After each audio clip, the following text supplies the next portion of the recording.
नमस्कार दोस्तों, आप सभी का एक बार फिर से स्वागत है मेरे चैनल धार्मिक कहानियां में। आज सुनेंगे शेर की माँ दुर्गा का वाहन बनने की कहानी।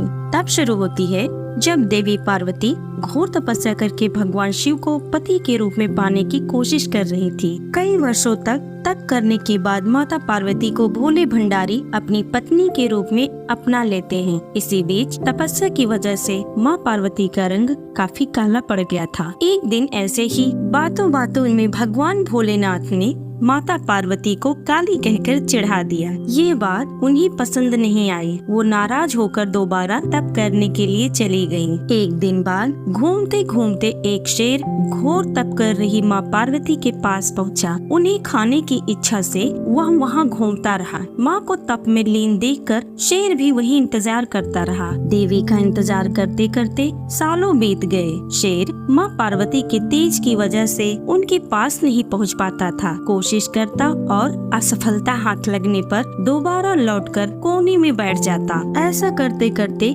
कई साल बीत गए। माँ के तप से खुश होकर भगवान शिव प्रकट हुए और माँ से मनचाहा वर मांगने को कहा। देवी पार्वती अपना गोरा रंग वापस चाहती थी। भगवान ने आशीर्वाद दिया और वे वहाँ से चले गए। वरदान मिलते ही माँ पार्वती नहाने के लिए चली गयी। नहाते ही उनके शरीर से एक और देवी का जन्म हुआ, जिनका नाम कौशिकी पड़ा और माता के शरीर से काला रंग भी निकल गया था। माँ का रंग पहले की तरह ही साफ हो गया। इसी वजह से माता पार्वती का नाम माँ गौरी भी पड़ गया। नहाने की कुछ देर बाद माँ की नजर एक शेर पर पड़ी। शेर को देखते ही उन्होंने भगवान शिव को याद किया और शेर के लिए एक वरदान मांगा। माता पार्वती ने भगवान से कहा, हे भोलेनाथ, यह शेर सालों से मुझे भोजन के रूप में ग्रहण करने के लिए इंतजार कर रहा था। मेरे पूरे तप के दौरान यह वही था। जितना तप मैंने किया है उतनी ही तपस्या इसने भी की है। इसी वजह से अब वरदान के रूप में